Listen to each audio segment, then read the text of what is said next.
Hello everyone. तो हमने क्या पढ़ा है अभी तक? हमने नर्वस सिस्टम की एनाटॉमी फिजियो खत्म कर ली है। हमने स्पाइनल नर्व्स, क्रेनियल नर्व सबके बारे में पढ़ लिया था। तो मैंने बताया था जैसे कि अब हम पढ़ेंगे डायग्नोस्टिक टेस्ट्स के बारे में कि कौन से डायग्नोस्टिक टेस्ट हैं हमारे नर्वस सिस्टम में जो हमारे नर्वस सिस्टम्स के डिसऑर्डर्स को डायग्नोस करने में हेल्प करते हैं।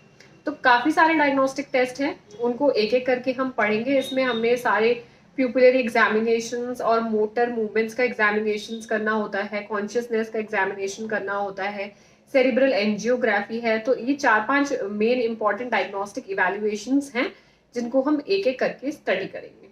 ठीक है। अब होता क्या है कि मान लो एक कंडीशन होती है हाइपोक्सिया। हाइपोक्सिया क्या है? ऑक्सीजन की कमी हो जाती है मान लो। तो क्या होता है? सबसे पहले क्या होगा अगर किसी भी पेशेंट के अंदर हाइपोक्सिया हुआ है? तो क्या होगा उस पेशेंट को? उस पेशेंट को जो सबसे पहला सिम्टम आता है वो सिम्टम आता है रेस्टलेसनेस या फिर इरिटेबिलिटी। वो पेशेंट जो होगा हाइपोक्सिया की कमी, ऑक्सीजन की कमी होते ही या हाइपोक्सिया होते ही फर्स्ट मोस्ट सिम्टम जो आता है वो कौन सा आता है? इरिटेबिलिटी। पेशेंट बहुत इरिटेबल होगा, रेस्टलेस होगा। ठीक है। एक जगह स्टेबल नहीं रह पाएगा, बहुत ज्यादा रेस्टलेस फील करेगा। अब रेस्टलेस फील करता है, उसके बाद क्या होता है? हाइपोक्सिया हुआ है, रेस्टलेस फील कर रहा है, बहुत ज्यादा इरिटेबल है। उसके बाद धीरे धीरे उसको क्या होने लग जाता है? पेशेंट होने लग जाता है डिलीरियस। डिलीरियस मतलब क्लाउडी कॉन्शियसनेस होगी। मतलब कि पेशेंट कॉन्शियस भी है, थोड़ा सेमी कॉन्शियस भी है। उसकी जो थिंकिंग है, जो थॉट है, सब डिलीरियस है। मतलब उससे कुछ पूछोगे भी तो थोड़ा सा वो डिलीरियम में रहेगा। मतलब श्योर होगा भी और श्योर नहीं भी होगा जो वो बोल रहा होगा, जो वो कर रहा होगा। तो क्लाउडी कॉन्शियसनेस होगी। अब क्लाउडी कॉन्शियसनेस के बाद क्या होता है? आता है हमारा अनकॉन्शियस हो जाता है पेशेंट। अगर वो ट्रीट ना होता जाए तो मैं बता स्टेप वाइज बता रही हूँ कि मतलब अगर ट्रीट नहीं हुआ तो उसके बाद क्या होता जाएगा। अब क्या हो गया? अनकॉन्शियस हो गया पेशेंट। अब अनकॉन्शियस के बाद जो वर्स्ट कंडीशन आती है, जो वर्स्ट स्टेज आती है, वो होती है हमारी कोमा। अनकॉन्शियस की वर्स्ट स्टेज को हम कोमा बोलते हैं। अभी जो इरिटेबल हुआ पेशेंट, उसके बाद हमारा पेशेंट डिलीरियस क्लाउडी कॉन्शियसनेस में हुआ, अनकॉन्शियस हुआ और उसके बाद आगे हो गया, चला गया वो पेशेंट कोमा में। तो ये जो अनकॉन्शियसनेस, कॉन्शियसनेस और ये जो मैंने बोला कोमा में चला गया, इसके बीच को इवेल्युएट करना कि कौन सा पेशेंट कॉन्शियस है, किसको हम अनकॉन्शियस कहेंगे और कब हम कह देंगे कि पेशेंट जो है कोमा में है। ऐसा थोड़ी है कि सीधा पेशेंट डिलीरियस फील कर रहा था, क्लाउडी कॉन्शियसनेस में था और हमने बोला कि नहीं भाई पेशेंट तो कोमा में चला गया। नहीं, ऐसा नहीं होता है। एक स्टेजेस होती हैं, इनकी स्कोरिंग होती है, उसके हिसाब से हम डिसाइड करते हैं कि पेशेंट कोमा में है, सेमी कॉन्शियस है, अनकॉन्शियस है या कॉन्शियस है। कॉन्शियस का मतलब क्या है? मतलब क्या है इस वर्ड का? कॉन्शियसनेस का, कॉन्शियसनेस का मतलब है कि पेशेंट जो है वो अलर्ट है। किससे? टाइम, प्लेस और पर्सन से। उसको पता है कि मैं कौन हूँ, टाइम क्या है, जगह क्या है, उसको पता है। ठीक है। तब हम बोलेंगे कि पेशेंट इज फुल्ली ओरिएंटेड। किसी भी फिजिकल एग्जामिनेशन का सबसे पहला यही स्टेप होता है कि हम पेशेंट को चेक करते हैं कि ही इज कॉन्शियस और नॉट। कॉन्शियस और नॉट मतलब अलर्ट टू टाइम, प्लेस और पर्सन। तो ये कॉन्शियस और कॉन्शियसनेस, अनकॉन्शियसनेस और कोमा की स्कोरिंग को हमें देकर करते हैं एक स्केल से, जिस स्केल का नाम होता है ग्लासगो कोमा स्केल। तो हमारा आज का टॉपिक यही है, ग्लासगो कोमा स्केल, जो कि है बहुत important, exam point of view से बहुत इंपॉर्टेंट है। कॉम्पिटेटिव एग्जाम में एक ना एक क्वेश्चन जरूर आता है इससे रिलेटेड। क्या करेंगे एग्जाम में? क्या करते हैं वो लोग? आपको कंडीशंस दे देंगे कि अब पेशेंट ऐसा फील कर रहा है, ऐसा फील कर रहा है, ऐसे उसके रिस्पॉन्स है, तो हम उसको स्कोरिंग कितनी देंगे। ठीक है। तो उस हिसाब से, स्कोरिंग के हिसाब से हमें इंडिकेट करना होता है, हमें डायग्नोस करना होता है कि पेशेंट कौन सी स्टेज में है। तो अब देखते हैं ग्लासगो कोमा स्केल में कौन सी स्टेजेस होती हैं, क्या क्या उन स्टेजेस के अंदर स्कोरिंग होती है और कौन से रिस्पॉन्स के लिए हम क्या स्कोरिंग देते हैं। तो क्या है हमारा आज का टॉपिक? रहेगा हमारा ग्लासगो कोमा स्केल।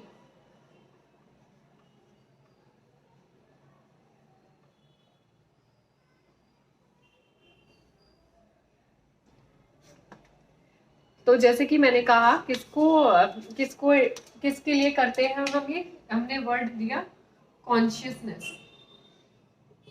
कॉन्शियसनेस का मतलब क्या होगा, alert to time, place and person.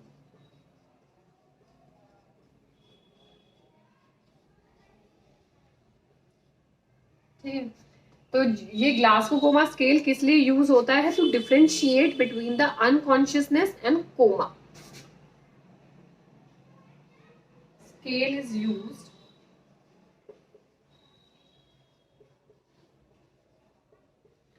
to differentiate between unconsciousness and coma. They both are not same, both are different terms. Unconsciousness का मतलब अलग है, कोमा का मतलब अलग है। अभी डिटेल में पढ़ेंगे तो थोड़ा समझ आ जाएगा आपको। तो इसका जो स्कोरिंग है, सबसे लीस्ट स्कोर क्या होता है, मिनिमम स्कोर इसका होता है 3 और मैक्सिमम स्कोर इसका होता है 15। क्या बोला मैंने, मिनिमम जो स्कोर है वो तो हमेशा रहेगा इसका 3 और जो हमारा मैक्सिमम स्कोर है वो रहेगा 15। 3 और मैक्सिमम स्कोर रहेगा हमारा 15। अब इसमें आती क्या क्या चीजें हैं और किस किस तरह से हम स्कोरिंग करते हैं वो देखते हैं। काफी इजी भी टॉपिक है, इतना मुश्किल नहीं है, ध्यान से सुनोगे तो समझ आएगा, इतना रट्टाफिकेशन करने की जरूरत नहीं है। किसमें क्या क्या आ रहा है बस ये याद रखना है, कौन से रिस्पॉन्स को हमने कितनी नंबरिंग दी है ये याद रखना है। तो 3 तरह के रिस्पॉन्स होते हैं ग्लासगो कोमा स्केल में, 3 तरह के रिस्पॉन्स होते हैं। सबसे पहला जो होता है वो होता है आई रिस्पॉन्स। ठीक है, आई रिस्पॉन्स हो गया, फिर होता है वर्बल रिस्पॉन्स और लास्ट है 3 ही रिस्पॉन्स होते हैं, हो गया हमारा मोटर रिस्पॉन्स। तो 3 तरह के रिस्पॉन्स हमें चेक करने होते हैं कि आई रिस्पॉन्स कैसा है पेशेंट का, और वर्बल रिस्पॉन्स कैसा है, और मोटर रिस्पॉन्स कैसा है पेशेंट का। आई रिस्पॉन्स में भी मेनली ओपनिंग देखते हैं हम, आई ओपनिंग कैसी है। तो इसकी स्कोरिंग होती है 1 to 4 और इसकी होती है 1 to 5 और इसकी होती है मैक्सिमम स्कोरिंग 1 to 6। मतलब इसमें हमें 4, 5 और 6 क्या इंडिकेट कर रहा है कि इसमें हम 4 चीजें चेक करेंगे, इसमें 5 चीजें चेक करेंगे और इसमें 6 चीजें चेक करेंगे। तो आई रिस्पॉन्स चेक करेंगे, उसका आई ओपनिंग का रिस्पॉन्स चेक करना है। वर्बल रिस्पॉन्स में वर्बल रिस्पॉन्स चेक करना है कि हमारे वॉइस के लिए कैसे वो वर्बल रिस्पॉन्स कर रहा है। मोटर रिस्पॉन्स मतलब अपने हाथ पैर को किस तरीके से, वो कैसे स्टिमुलेशन के थ्रू वो मोटर रिस्पॉन्स दे रहा है। मतलब तो बेसिकली हमें यही देखना होता है कि ये तीनों रिस्पॉन्सेस स्टिमुलेशन के थ्रू आ रहे हैं या फिर वॉलेंट्री आ रहे हैं या फिर नॉन स्टिमुलेशन से, साउंड से आ रहे हैं। तो एक एक करके देखते हैं कि पहले आई रिस्पॉन्स में ये क्या 4 चीजें हैं, वर्बल रिस्पॉन्स में 5 चीजें क्या हैं, और मोटर रिस्पॉन्स में जो मैंने बोला 6 चीजें आएंगी। वो 6 स्कोरिंग किस किस को हम कैसे इंडिकेट करेंगे। मैक्सिमम स्कोरिंग होती है तो क्या होता है और मिनिमम स्कोरिंग होती है तो क्या होता है, कौन सा गुड स्कोर होता है, कौन सा बैड स्कोर होता है, इन सब चीजों के बारे में हम पढ़ेंगे एक एक करके। क्वेश्चन किसी भी तरीके से आ सकता है, तो हर एक चीज के बारे में हमें नॉलेज होनी चाहिए, बेसिक नॉलेज होगी तो हम उसको आराम से कर। तो स्टार्ट करते हैं आई ओपनिंग से। आई ओपनिंग में मैंने कितने स्कोरिंग दी है, 1 to 4 स्कोरिंग दी है ना। तो पहला हमारा स्टार्ट करेंगे हम आई ओपनिंग से। सबसे पहली चीज यही चेक करते हैं हम, स्कोरिंग क्या मैंने बोली 1 to 4। अब देखो क्या करते हैं, हम जाएंगे मैक्सिमम स्कोर से मिनिमम स्कोर की साइड जाएंगे। ठीक है, मैक्सिमम स्कोर से मिनिमम स्कोर की साइड जाएंगे, मतलब 4, 3, 2, 1। अब देखो होता क्या क्या है। अगर पेशेंट जो है वो स्पॉन्टेनियसली ब्लिंक कर रहा है अपने आप, मानो कोई पेशेंट आया है, हेड इंजरी का पेशेंट आया, स्पाइनल इंजरी का पेशेंट आया, रोड एक्सीडेंट से कोई पेशेंट हमारे पास इमरजेंसी में आया है, तो हमें उसकी कॉन्शियसनेस को चेक करना है। अगर वो आया है और वो स्पॉन्टेनियसली ब्लिंक कर रहा है अपनी आईज को ऐसे ऐसे, मतलब blinking is a continuous process ना, रुकती थोड़ी है ब्लिंकिंग, तो अपने आप होती रहती है, उसके लिए हमें उसे कोई स्टिमुलाई देने की जरूरत नहीं है। ठीक है, हम तो वो अपने आप अगर ब्लिंक कर रहा है, स्पॉन्टेनियस ब्लिंकिंग है, तो हमने उसको क्या दिया, सबसे अच्छा स्कोर दे दिया अपनी आई ओपनिंग का। आई ओपनिंग का सबसे अच्छा स्कोर कौन सा था, 4 नंबर। तो हमने उसको दे दिए 4 नंबर। क्यों, क्योंकि भाई वो स्पॉन्टेनियसली रिएक्ट कर रहा है, हमें उसको कोई स्टिमुलाई देने की जरूरत नहीं पड़ रही है। तो स्पॉन्टेनियस ब्लिंकिंग थी, तो भाई आप ले लो सबसे अच्छा स्कोर हमारा स्पॉन्टेनियस। ठीक है, अब क्या हुआ, अब कोई पेशेंट आया, मान लो कोई पेशेंट आया, अब वो ब्लिंक नहीं कर रहा था, तो हमने क्या किया, हमने उसको कोई साउंड दिया, जैसे ऐसे करा, कान के पास कुछ साउंड दिया, उसको कुछ बोला, तेज से आवाज लगाई, तो उसने ऐसे ब्लिंक करा। ठीक है, मतलब उसको हमने साउंड देना पड़ा, उसको साउंड देकर उठाना पड़ा, या फिर उसको इंडिकेट करना पड़ा, हमें खुद बोलना पड़ा ब्लिंक करने के लिए, या कान में थोड़ी तेज आवाज में बोलना पड़ा, कान के पास जाके कुछ भी साउंड क्रिएट करना पड़ा, तो उसने एकदम से ब्लिंक करा। मतलब अब ये स्पॉन्टेनियस नहीं रहा, ब्लिंकिंग जो है वो स्पॉन्टेनियस नहीं रही। ब्लिंकिंग स्पॉन्टेनियस कब होती, जब वो खुद अपनी मर्जी से वॉलेंट्री कर रहा होता। ठीक है, अब ब्लिंकिंग स्पॉन्टेनियस नहीं थी। अब किसके थ्रू हो रही है ब्लिंकिंग, हो रही है ओपनिंग हो रही है आईज की। किसके थ्रू आईज ओपन हुई आईज साउंड के थ्रू। तो साउंड से जब ओपन होंगी हमारे किसी पेशेंट की आईज, तो उसको हमने स्कोरिंग दी 3।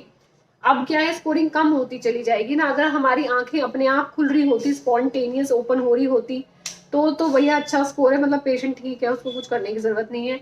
अब उसको हो रहा है साउंड से उसकी आईज आईज खुल रही है ऐसे। ठीक है, उसको साउंड हमने कुछ दिया, तब उसने आईज ओपन करी, उसको हमने चिल्लाकर बोला पेशेंट के नाम से कि भाई आईज ओपन करो, तो उसने एकदम से खोली, अपने आप नहीं खोल रहा था वो। ठीक है, अब साउंड से भी नहीं खोल रहा, स्पॉन्टेनियसली भी नहीं खोल रहा है, वो हमने साउंड दिया उससे भी नहीं खोल रहा है, अपने आप तो खोल ही नहीं रहा था आईज को, आईज बंद थी पेशेंट की। तब हमने क्या किया, उसको पेनफुल स्टिमुलाई दिया, पिंच किया थोड़ा सा, या फिर निडल से, सिरिंज की निडल से हल्का सा पिंच किया, तब उसने आईज ओपन करी। मतलब हमने उसको स्टिमुलाई दिया, एक पेनफुल स्टिमुलाई जब हम दे रहे हैं उसको स्टिमुलेट करने के लिए, आईज को खोलने के लिए जब हम उसको स्टिमुलेट कर रहे हैं खुद, तो पेनफुल स्टिमुलाई से अगर खोल रहे हैं और खुल भी रही है आईज, तब हमने उसको स्कोरिंग दी 3। क्यों, क्योंकि ना ही तो वो स्पॉन्टेनियसली अपने आप आंख खोल रहा था, ना ही तो वो आवाज लगाने पर अपनी आंखें खोल रहा था, तो हमारे पास ऑप्शन बचा था उसको पेनफुल स्टिमुलाई देने का, उसको स्टिमुलेट करने का, तो उसने आईज खोल ली, तो हमने स्कोरिंग दे दी 3। तो अगर खोलता है पेनफुल स्टिमुलाई से आंखों को, पेनफुल स्टिमुलाई ये नहीं भाई हथौड़ा मार दिया उसकी, हथौड़ा नहीं मारना। पेनफुल स्टिमुलाई का मतलब है हल्का सा पिंच कर दिया, या फिर किसी सिरिंज की निडल से पिंच किया हल्का सा, पता चले पेनफुल स्टिमुलाई पढ़ाया था, तो फिर तो मार नहीं लग गया कि भाई अब तेरे को उठाएंगे, ऐसा नहीं होगा। ठीक है, तो पेनफुल स्टिमुलाई में हमने दे दिया इसको स्कोरिंग 2। अब भाई पेनफुल स्टिमुलाई भी दे दिया, उसके बाद भी आईज ओपन नहीं हो रही है पेशेंट की, मतलब कि नो रिस्पॉन्स, तो हम उसको देंगे 1 नंबर। ठीक है, 0 इसमें नहीं होता है, 1 से ही स्टार्ट है। तो सबसे बेकार रिस्पॉन्स है, मतलब उसका नो रिस्पॉन्स है। सब कुछ कर लिया, स्पॉन्टेनियस भी नहीं खोल रहा, आवाज लगा ली तब भी नहीं खोल रहा, पेनफुल स्टिमुलाई दे दिया तब भी नहीं खोल रहा, तो हमने कह दिया भाई कि ये तो कोई रिस्पॉन्स नहीं दे रही है, इसकी आईज किसी भी तरह से ओपन नहीं हो रही है, तो स्कोरिंग उसकी जाएगी 1। तो मैक्सिमम से मिनिमम की तरफ आए हम, अच्छी कंडीशन से बुरी कंडीशन की तरफ आ रहे हैं। स्पॉन्टेनियसली आई खोल रहा था, तो मतलब अच्छी कंडीशन थी, तो हमने सबसे अच्छा स्कोर दे दिया उसको 4, क्योंकि 4 हमारा सबसे ज्यादा स्कोर है, मैक्सिमम स्कोर है। फिर हमने उसको, अगर स्पॉन्टेनियस नहीं करता है, तो हमने उसको आवाज लगाई पेशेंट को, पेशेंट के नाम से आवाज लगाई, या कान में थोड़ा सा तेज साउंड कर दिया, तो उसने आईज ओपन कर ली, तो मतलब हमने दे दिया उसको 3। अब जब साउंड से भी नहीं कर रहा था, तब हमने उनको दिया पेनफुल स्टिमुलाई, पिंच करा, प्रिक करा, तो उन्होंने आईज ओपन कर ली, तो हमने उनको दे दिया 2। पर जब सब कुछ करने के बाद भी पेशेंट ने आईज ओपन नहीं करी अपनी, कुछ नहीं करा, नो आई ओपनिंग, नो ब्लिंकिंग, तो हमने उसको कह दिया पेशेंट इज नॉन रिस्पॉन्सिव, या फिर नो रिस्पॉन्स किसका, आई का, आई ओपनिंग का, तो हमने उसको स्कोर दिया 1। ये बात हो गई हमारी किसकी, आई ओपनिंग की।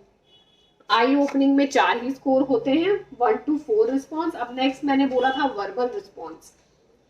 वर्बल रिस्पॉन्स सेकंड है हमारा। वर्बल रिस्पॉन्स में मैंने क्या बोला, कितनी चीजें आती हैं,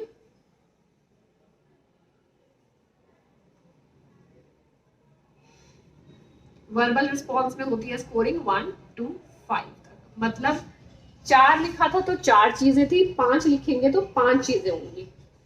अब इसमें क्या होता है, तो फिर से हम मैक्सिमम स्कोर से चलेंगे और मिनिमम स्कोर की साइड जाएंगे, ठीक है। तो लिखते हैं, कैसे लिखेंगे, हम लिखेंगे 5 4 3 2 1, 5 4 3 2 1, और देखेंगे एक एक करके क्या होता है। अब क्या है, 5 मतलब हम सबसे अच्छा गुड स्कोर देंगे उसको। अब जैसे मेरे पास एक पेशेंट आया, उसके आई एग्जामिनेशन के बाद हमें उसका वर्बल रिस्पॉन्स चेक करना है, तो मैंने उससे पूछा भाई आपका नाम क्या है। अगर उसने कॉन्शियसली भाई उठ के बोल दिया हाँ मेरा नाम सुरेश है, महेश है, या जो भी है, तो it means he is oriented, वो ओरिएंटेड है, उसको पता है कि अपना नाम क्या है। तो हमें कुछ करने की जरूरत नहीं है भाई, पेशेंट का वर्बल रिस्पॉन्स अच्छा है तो उसको हमने दे दिया मैक्सिमम स्कोर, और वर्बल रिस्पॉन्स का मैक्सिमम स्कोर क्या था, 5। तो ओरिएंटेड है तो मतलब क्या हो गया, 5 का स्कोर दे देंगे। अच्छे से बात कर रहा है, हर चीज के जवाब दे रहा है, ठीक ठीक जवाब दे रहा है, तो नाम पूछा नाम बता दिया, जगह पूछी जगह बता दी, आप कहाँ हो, उसने बोला हॉस्पिटल में हूँ, मैं कौन हूँ, आप डॉक्टर हो या नर्स हो, बता पा रहा है, अपना नाम जगह एड्रेस सब बता पा रहा है, मतलब कि ओरिएंटेड है। ओरिएंटेड का मतलब ये है ना कि प्लेस पर्सन और टाइम से ओरिएंट हो आप, मतलब कॉन्शियस है। गुड स्कोर दिया उसको हमने, मैक्सिमम 5। अब नेक्स्ट आता है कंफ्यूजन में।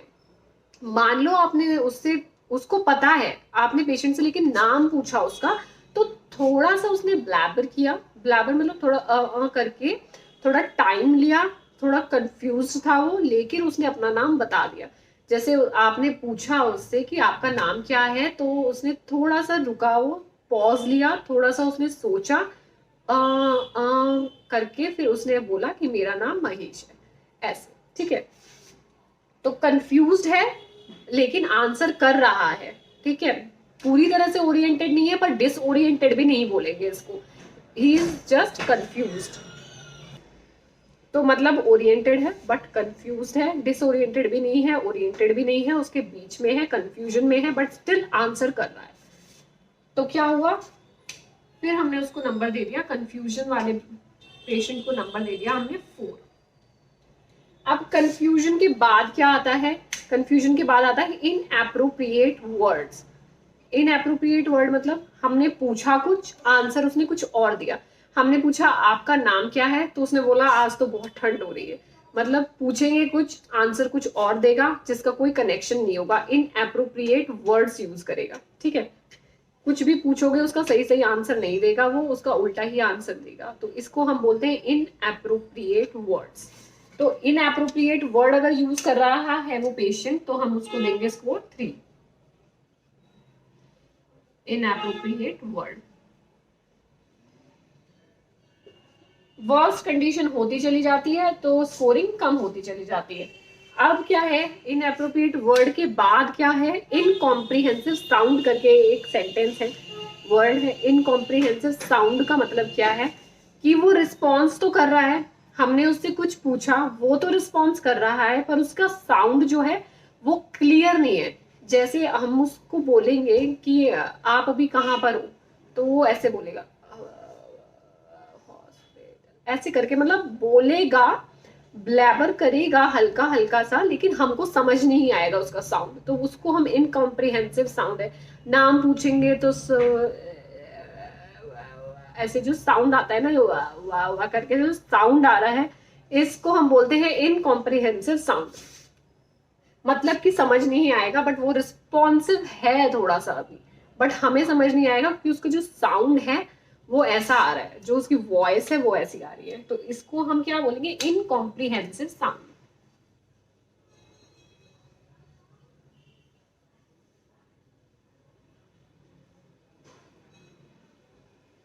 ठीक है, अब लास्ट समझ ही गए होंगे आप, लास्ट क्या होगा, मतलब कि ना ही तो आंसर कर रहा है, ना ही कोई वर्ड यूज कर रहा है उल्टे सीधे, ना ही कंफ्यूज्ड है, वो उसका क्या है, नो रिस्पॉन्स है। तो अगर नो रिस्पॉन्स है तो होता है मिनिमम स्कोर, तो मिनिमम स्कोर होगा 1। तो वर्बल रिस्पॉन्स में क्या था, 5 चीजें हमने पढ़ी है। ओरिएंटेड होगा तो 5 नंबर, कंफ्यूज होगा तो 4 नंबर, इनएप्रोप्रिएट वर्ड यूज कर रहा है तो 3, इनकॉम्प्रिहेंसिव साउंड है तो 2 नंबर देंगे, और अगर कोई रिस्पॉन्स नहीं कर रहा है तो 1 देंगे। तो एक तो आई ओपनिंग हो गई हमारी, ठीक है। आई ओपनिंग के बाद हमने आई ओपनिंग में बोला 4 रिस्पॉन्स होते हैं, और फिर हमने पढ़ा वर्बल रिस्पॉन्स के बारे में जिसमें कि 5 रिस्पॉन्स थे। अब ग्लास को कोमा स्केल में हमारा एक लास्ट रिस्पॉन्स बचता है जिसको हम बोलते हैं मोटर रिस्पॉन्स। तो थर्ड बच गया हमारा मोटर रिस्पॉन्स। उसमें थे 4, वर्बल में थे 5, मोटर में होंगे 6 पॉइंट्स। आपको याद रखने हैं, जैसे मैंने बोला मैक्सिमम से मिनिमम की साइड जाएंगे, 6, 5, 4, 3, 2 एंड 1। तो इसमें होता क्या क्या है, सबसे मैक्सिमम स्कोर हम सबसे ज्यादा उसी को देते हैं जो कि बिल्कुल सही होगा, मतलब कि अगर बिल्कुल नॉर्मल है। तो नॉर्मल में मोटर रिस्पॉन्स में क्या आएगा, ओबे कमांड। हमने बोला पेशेंट को हाथ स्ट्रेट करो, उसने हाथ स्ट्रेट कर लिया, बेंड करने के लिए बोला बेंड कर लिया, ऊपर करने के लिए बोला ऊपर कर लिया, नीचे करने के लिए बोला नीचे कर लिया। मतलब क्या है, पेशेंट ओरिएंटेड है, हमारी बात मान रहा है, ठीक है। मतलब बात मान रहा है, मतलब हमने उसको दिए फुल मार्क्स। कितने मार्क्स, 6 मार्क्स, मतलब दे दिए हमने स्कोरिंग उसको 6, अगर वो हमारी बात मान रहा है तब। तो पहला पॉइंट सबसे पहला आता है ओबे कमांड, जैसा बोल रहे हैं वैसा करे जा रहा है पेशेंट। अगर कहना मान रहा है तो मतलब कि वो फुल्ली ओरिएंटेड है। 6। दूसरी बात होती है पेनफुल स्टिमुलाई, ठीक है। अब हम उसको बोल रहे हैं पर वो नहीं कर रहा कमांड फॉलो, पर जब हमने उसको पेनफुल स्टिमुलाई दिया, या तो हाथ लगा के ऐसे बोला उसको कि हाथ ऊपर करो, या फिर पिंच करके बोला कि हाथ ऊपर करो, तो उसने कर लिए। ऐसा नहीं कि पेनफुल स्टिमुलाई देने के बाद भी नहीं कर रहा है, हमने उसको कोई पेनफुल स्टिमुलाई दिया and he responded to that, उसने रिस्पॉन्ड करा उसको, मतलब हमने हाथ लगा के बोला अरे भाई हाथ ऊपर करो, तो उसने कर लिए। तो अगर पेनफुल स्टिमुलाई के थ्रू वो रिस्पॉन्ड कर रहा है तो हम उसको देंगे मार्क 5। तो पेनफुल स्टिमुलाई आएगा हमारा इसमें दूसरे नंबर पे।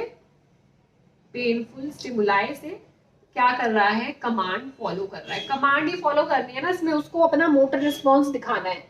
मतलब क्या है कि उसको कुछ कर कर दिखाना है, कुछ मूवमेंट्स करके दिखाने हैं ना मोटर, क्योंकि हमें उसके मूवमेंट्स को चेक करना है। अब क्या बात आती है नॉर्मल विड्रॉल और फ्लेक्शन। नॉर्मल विड्रॉल क्या है, मानो मैं पेशेंट को कैनुला लगाने जा रही थी या फिर कोई भी आईवी देने जा रही थी, यहाँ पर इंजेक्शन देने जा रही थी, तो उसने क्या किया, सडनली अपना हाथ ऐसे कर लिया। It's normal flexion. मतलब अगर कोई हमें चोट पहुंचाने जाएगा तो ऑब्वियसली हम उससे दूर भागेंगे ना। तो पेशेंट के लिए तो वही है कि अगर हमने उसको इंजेक्शन लगाने गए तो उसने क्या किया, या उसका हम हाथ खींचने गए तो उसने हाथ एकदम से अपनी साइड कर लिया, तो वो नॉर्मल फ्लेक्शन कहलाएगा। मतलब नॉर्मल फ्लेक्शन उसके अंदर प्रेजेंट है, और उसी को हमने बोला ये विड्रॉल कर रहा है, मतलब पीछे को खींच रहा है ना, तो मतलब विड्रॉल वो कर पा रहा है, ठीक। तो इसको हमने नंबरिंग दी 4। तो अगर विड्रॉल प्रेजेंट है उस पेशेंट के अंदर और या फिर नॉर्मल फ्लेक्शन, तो हमने उसको नंबर दे दी 4। अब 2 टाइप के मूवमेंट होते हैं, डी सेरिब्रेट और डी कॉर्टिकेट। अब ये डी सेरिब्रेट और डी कॉर्टिकेट होता क्या है, 3 पहले ऐसे ही बता देती हूँ, ठीक है। डी कॉर्टिकेट अगर बोले तो आएगा 3 में, और अगर डी सेरिब्रेट होगा तो हम नंबर देंगे उसको 2। इसको बोलते हैं फ्लेक्सर और इसको बोलते हैं एक्सटेंसर। अब ये है क्या, देखो डी कॉर्टिकेट बोला हमने। अब इसमें 2 नंबर है, डी मतलब एबनॉर्मल और कॉर्टिकेट मतलब, कॉर्टिकेट होता है सेरिब्रल कॉर्टेक्स, मतलब सेरिब्रल कॉर्टेक्स में कोई एबनॉर्मैलिटी है, सेरिब्रल कॉर्टेक्स की कोई एबनॉर्मैलिटी है। इसमें होता क्या है, इसमें होता है अपर बॉडी का तो फ्लेक्शन होता है और लोअर बॉडी का एक्सटेंशन होता है। जो हमारी अपर बॉडी है उसका तो फ्लेक्शन होगा। कैसे फ्लेक्शन होगा, हाथ जो है ऐसे होंगे, मुट्ठी जो है अंदर की साइड होगी ऐसे बंद होगी, ठीक है। हाथ बिल्कुल ऐसे फ्लेक्स्ड होंगे और मुट्ठी ऐसे अंदर की साइड क्लोज्ड फिस्ट बनी होगी अंदर की साइड। और जो हमारे पैर होंगे, जो हमारे पैर होंगे वो बाहर की तरफ पॉइंटेड होंगे। ये पैर होंगे ना तो वो इधर की साइड ऐसे पॉइंटेड होंगे बाहर की तरफ, ठीक है। ये टोज है हमारे, मान लो ना ये, तो ये पैर जो है ऐसे बाहर की साइड होंगे, ठीक है, बाहर की साइड पॉइंटेड होंगे ऐसे, ये पैर, ठीक है, बाहर की साइड ऐसे पॉइंटेड होंगे, तो मतलब एक्सटेंडेड होंगे। अपर बॉडी क्या है, अपर बॉडी में मैंने क्या बोला, अपर बॉडी में होगा फ्लेक्शन, हाथ ऐसे होंगे, क्लोज्ड फिस्ट ऐसे होगी, अंदर की तरफ मुट्ठी बंद होगी ऐसे अंदर की साइड को ऐसे, और पैर जो है वो बाहर की तरफ पॉइंटेड होंगे आउटवर्ड्स। तो क्या होता क्या है डिकॉर्टिकेट में होता है, अपर बॉडी का फ्लेक्शन, अपर बॉडी का फ्लेक्शन होता है और लोअर बॉडी का होता है एक्सटेंशन।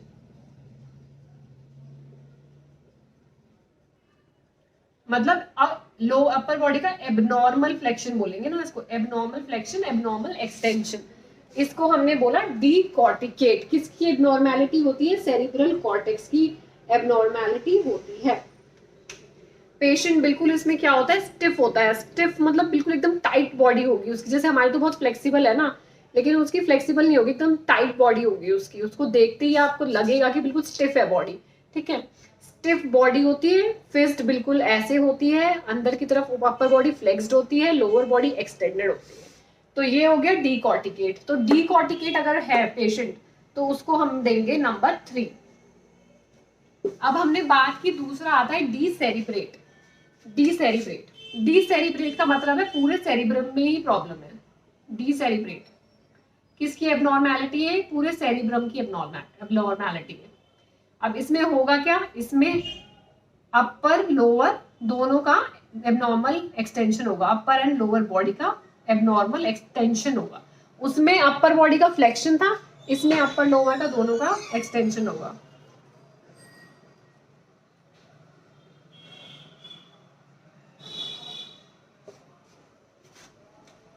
अब डीसेरिब्रेट का मतलब क्या होता है, डीसेरिब्रेट में भी एक्सटेंशन होता है, एबनॉर्मल एक्सटेंशन होता है, बॉडी स्टिफ होगी, बिल्कुल स्टिफ होगी, कोई उसमें फ्लेक्सिबिलिटी नहीं होगी बॉडी में। लेकिन इसमें क्या होता है, जैसे मैंने डिकॉर्टिकेट में बताया था पैर नीचे की तरफ होंगे, लेकिन इसमें पैर ऊपर की तरफ ही पॉइंट करेंगे।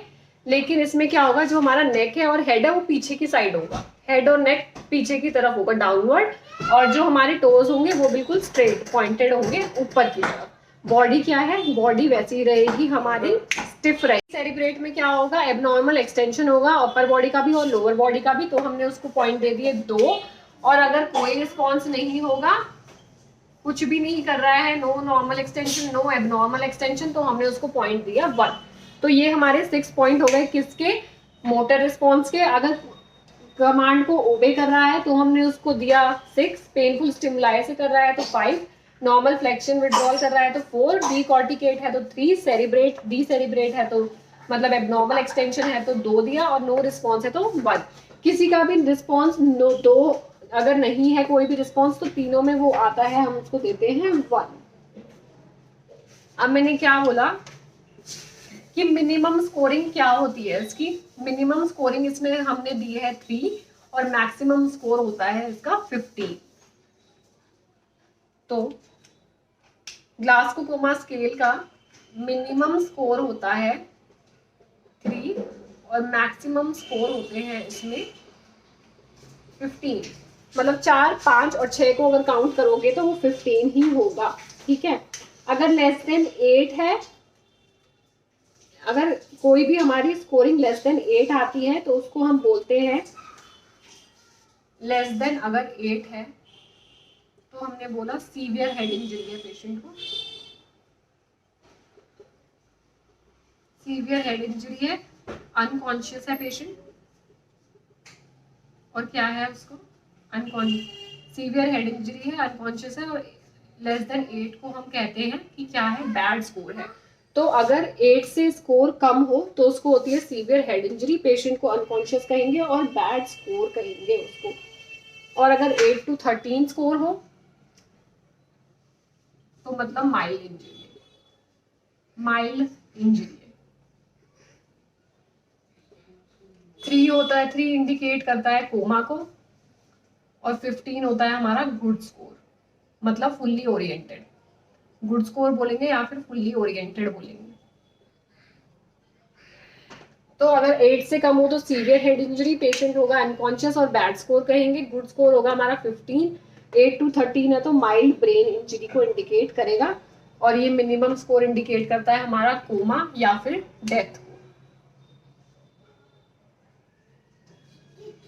तो ये हमारा कंप्लीट हो गया ग्लासगो कोमा स्केल। किस लिए होता है? अनकॉन्शियसनेस, कॉन्शियसनेस और कोमा को डिफरेंशिएट करने के लिए होता है। मैक्सिमम स्कोर होता है 3, मिनिमम मिनिमम स्कोर होता है 3, मैक्सिमम स्कोर होता है 15। तीन हमने चीजें पढ़ी है इसमें कि आई ओपनिंग के लिए होती है चार रिस्पॉन्स होते हैं, अगर स्पॉन्टेनियस है तो 4, और अगर साउंड से है तो 3, पेनफुल स्टिमुलाई से है 2, अगर नो रिस्पॉन्स है तो 1। फिर हमने पढ़ा है वर्बल रिस्पॉन्स के बारे में। वर्बल रिस्पॉन्स में अगर स्पॉन्टेनियस है तो हम मैक्सिमम स्कोर देंगे 5, अगर उसका साउंड से हो रहा है, अगर वो रिस्पॉन्स पेनफुल स्टिमुलाई से कर रहा है तो 3 देंगे।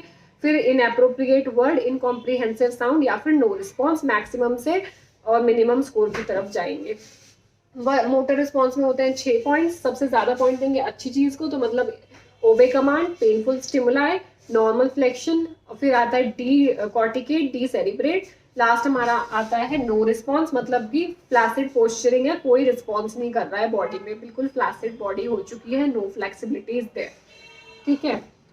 लेस देन 8 होगा सीवियर हेड इंजरी को इंडिकेट करेगा, 8 to 13 माइल्ड ब्रेन इंजरी को इंडिकेट करेगा, और अगर गुड स्कोर कहें तो हम होगा हमारा 15, और कोमा और डेथ को जो इंडिकेट करता है वो होता है हमारा 3। तो ये ग्लासगो कोमा स्केल की क्लास खत्म हो गई है। काफी इजी क्लास थी, आई होप आप सबको समझ आई हो। कुछ भी क्वेरीज हो तो आप कमेंट कर सकते हो, कमेंट्स आर मोस्ट वेलकम। तो अभी ये तो फर्स्ट डायग्नोस्टिक टेस्ट था जो हमने कॉन्शियसनेस के लिए देखा। इसके बाद हम प्यूपिलरी रिएक्शंस के लिए देखेंगे, पर्ला करके एक टेस्ट होता है उसको देखेंगे, फिर सेरिब्रल एंजियोग्राफी पढ़ेंगे हम। ठीक है, और 2-3 टेस्ट और हैं, उनके बारे में डायग्नोस्टिक इवैल्यूएशन के लिए नेक्स्ट क्लास में देखेंगे। अभी के लिए इतना ही काफ़ी है, सो दैट सब चीज़ें मिक्सअप ना हो जाएं। आई होप मेरी क्लास आपको पसंद आई हो। अगर मेरी क्लास अच्छी लगी तो please like, share and subscribe. Bye bye.